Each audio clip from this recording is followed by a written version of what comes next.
Baik, saya akan mempresentasikan tentang aircraft kami dan teman-teman saya, yaitu ada Margaret Angelita serta Michaela Kalista. Oke, boleh next. Baik, untuk nama aircraft kami itu adalah Mites Air Taxi, dengan two letter code adalah MT, dengan eco code MTS. Dan kami juga memiliki slogan yaitu adalah Safe Flight with Luxury Fly. Untuk rute kami itu adalah Jabodetabek, Anyer, serta Bandung. Untuk harganya, Jabodetabek itu per 15 menit adalah 10 juta, itu adalah untuk one way. Dan for information, untuk one way kami tidak hanya mengantarkan penumpang sampai ke tujuan, tapi kami juga akan mengajak keliling para penumpang kami sesuai pelayanan kami. Untuk Jabodetabek pulang perginya itu seharga 18 juta, lalu dari Anyer ke Bandung, Anyer atau Bandung maaf, itu seharga 20 juta per one way. Lalu Anyer atau Bandung pulang pergi seharga 30 juta. Kami juga memiliki paket dinner date seharga 25 juta. Untuk semua harga ini sudah termasuk dengan helipad, helispot, serta asuransi. Tetapi di sini belum termasuk dengan biaya pajak. Untuk base kami berada di helipad Soeta. Untuk aircraft yang kami gunakan itu adalah Bell 505 Jet Ranger X.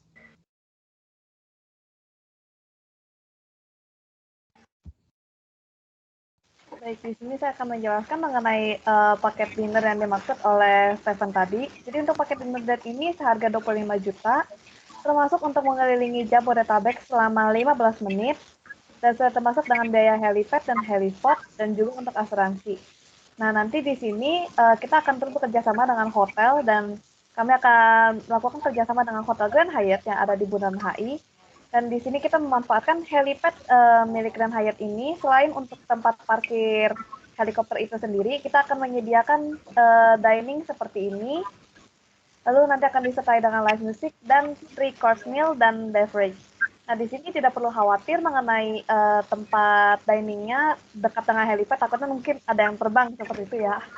Jadi lokasinya itu tidak begitu dekat dengan si tempat parkir si tempat parkir si helikopter ini. Jadi tidak perlu khawatir. Baik, untuk selanjutnya akan dijelaskan kembali oleh Stephen. Terima kasih. Baik, selanjutnya kami akan menjelaskan visi dan misi dari Mites. Visi dari Mites ini adalah menciptakan rasa nyaman dan kesesuaian antara harga yang kami berikan dengan apa yang didapatkan, serta membuat pelanggan puas dan berpikir untuk kembali menggunakan jasa air taksi Mites kembali.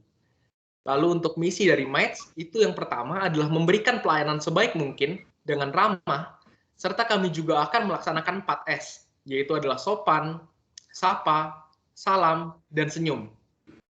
Yang kedua, kami menjamin keselamatan Anda dengan berbagai alat keselamatan, contohnya seperti pelampung, serta parasut, dan lain-lain. Yang ketiga, kami menjamin kemewahan dari Air Taxi Mites dari kami. Boleh next. Nah, lalu untuk aircraft yang kami gunakan, itu adalah Bell 505 Jet Ranger X. Bell 505 ini menggunakan beberapa komponen dinamis, seperti sistem rotor, dari Bell 206L4. Badan pesawat ini terbuat dari logam dan komposit, dan memiliki lantai datar seluas 22 kaki persegi, yaitu sekitar 2,04 meter per kubik. Dan ruang bagasi itu berukuran 18 kaki per kubik, atau 0,51 meter per kubik. Safran Arius 2R adalah tipe mesin dengan FADEC dual channel, dan 3000 jam time between overhaul. Kokpit 505 ini telah dilengkapi dengan rangkaian avionik kaca Garmin G1000H. Boleh dilanjutkan oleh Michaela? Baik, terima kasih Stephen. Dan kali ini saya akan menjelaskan mengenai performa dan technical specification dari Bell 505 ini. Jadi di sini memiliki crew one pilot dan kapasitasnya itu 4 passenger. Jadi memiliki total 5 seat untuk pilot dan juga 4 passenger. Dengan panjangnya 12,93 meter dengan tinggi 3,25 meter. Dengan empty weight-nya itu sendiri sebesar 989 kg dan maksimal take off weight-nya itu untuk internal load-nya sendiri dapat membuat 1669 kg dan external load-nya dapat mencapai 2,030 kg. Dengan useful load-nya itu sebesar 680 kg, dan power plant yang dimiliki oleh Bell 505 Exchanger ini yaitu satu Safran Arius 2R turbo shaft 505 SFP atau bisa dibilang 377 kW. Dengan main rotor diameternya itu 37 feet atau setara dengan 11,28 meter.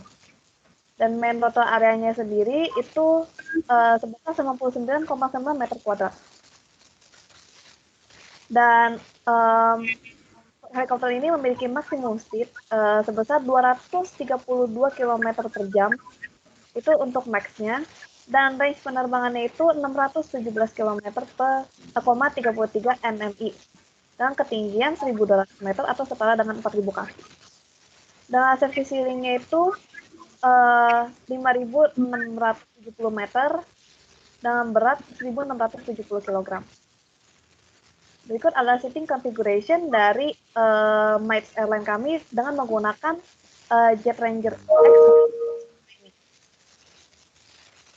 Dan untuk technical requirement-nya, seperti yang kita ketahui, kita ada yang base-nya itu kita mesti memiliki CUAU dan lain sebagainya. Dan di sini saya akan menjelaskan mengenai technical requirement-nya. Menurut UU Nomor 1 Penerbangan tahun 2009 Republik Indonesia, di pasal 13 ayat 2, pesawat udara, mesin pesawat udara, dan baling-baling pesawat terbang harus mendapat surat persetujuan setelah dilakukan pemeriksaan dan pengujian sesuai dengan standar kelayak udaraan. Dan di pasal 41, setiap orang yang mengoperasikan pesawat udara untuk kegiatan angkutan udara wajib memiliki sertifikat pengoperasian pesawat udara yang diberikan kepada orang atau badan hukum Indonesia setelah lulus pemeriksaan dan pengujian, serta mendemonstrasikan kemampuan pengoperasian pesawat udara. Dan untuk peraturan pemerintah PP Nomor 32 Tahun 2021 tentang penyelenggaraan bidang penerbangan. Pada pasal 19, sertifikat kelayak udaraan standar diberikan untuk pesawat terbang kategori transport, normal, kegunaan, aerobatik, komuter, helikopter kategori normal dan transport, kapal udara, balon berpenumpang, dan pesawat udara tanpa awak. Begitupun untuk pasal 25, untuk memperoleh sertifikat pengoperasian pesawat udara, operator harus memiliki perizinan berusaha angkutan udara niaga, memiliki dan menguasai pesawat udara dengan jumlah tertentu sesuai dengan perizinan berusaha angkutan udara niaga yang dimiliki, memiliki dan atau menguasai personil pesawat udara yang kompeten dalam jumlah rasio yang memadai untuk mengoperasikan dan melakukan perawatan pesawat udara. Dan memiliki struktur organisasi paling sedikit di bidang operasi, perawatan, keselamatan, dan jaminan kendali mutu. Memiliki personel manajemen yang kompeten dan bertanggung jawab terhadap kegiatan keselamatan, operasi, dan perawatan pesawat udara, serta telah dinyatakan lulus uji kepatutan dan uji kelayakan. Memiliki pedoman organisasi pengoperasian dan pedoman organisasi perawatan. Memiliki program perawatan pesawat udara. Memiliki pedoman sistem manajemen mutu untuk mempertahankan kinerja operasi dan teknik secara terus-menerus. Memiliki pedoman sistem manajemen keselamatan dan memiliki program keamanan angkutan udara yang telah mendapat pengesahan. Dan untuk persyaratan teknis menurut Peraturan Menteri Perhubungan Nomor 90 Tahun 2018, persyaratan teknis berupa rencana usaha untuk kurun waktu 5 tahun paling sedikit memuat: pertama, jenis dan jumlah pesawat udara yang akan dioperasikan, dari karakteristik dan spesifikasi pesawat, cara perolehannya, jumlah kebutuhan pesawat, rencana rotasi diagram dan utilisasi pesawat udara, rencana pusat kegiatan operasi penerbangan dan rute penerbangan, aspek pemasaran dalam bentuk potensi permintaan pasar angkutan udara, sumber daya manusia yang terdiri dari manajemen, teknisi, personel pesawat udara, kesiapan atau kelayakan operasi berupa rencana pengadaan, pemeliharaan dan perawatan pesawat, fasilitas pendukung operasi pesawat, fasilitas pelayanan penumpang atau kargo, dan sistem penjualan.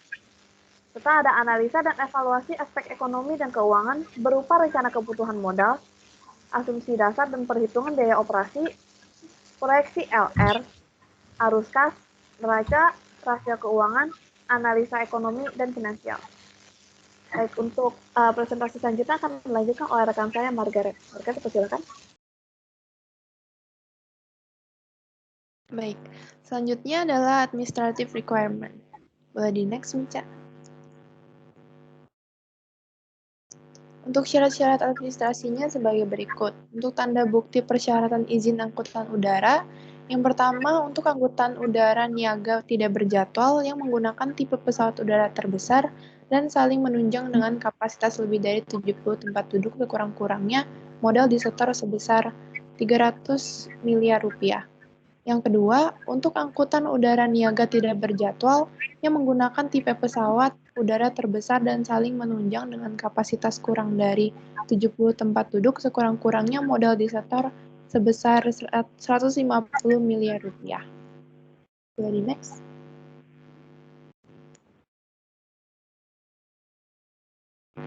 Selanjutnya ada operation aircraft. Next.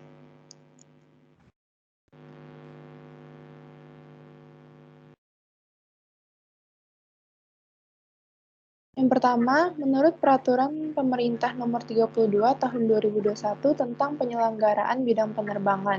Di pasal yang ke-54, di sini yang pertama ada angkutan udara niaga tidak berjadwal dalam negerihannya dapat dilakukan oleh Badan Usaha Angkutan Udara Nasional yang telah mendapat perizinan berusaha angkutan udara niaga tidak berjadwal. Yang kedua, angkutan udara niaga tidak berjadwal dalam negeri sebagaimana dimaksud dalam ayat 1 dilaksanakan berdasarkan persetujuan terbang dari Menteri.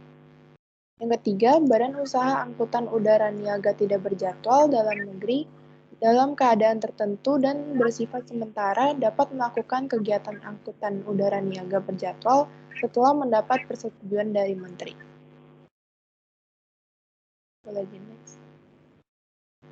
Selanjutnya, kita akan bahas tentang ownership. Next.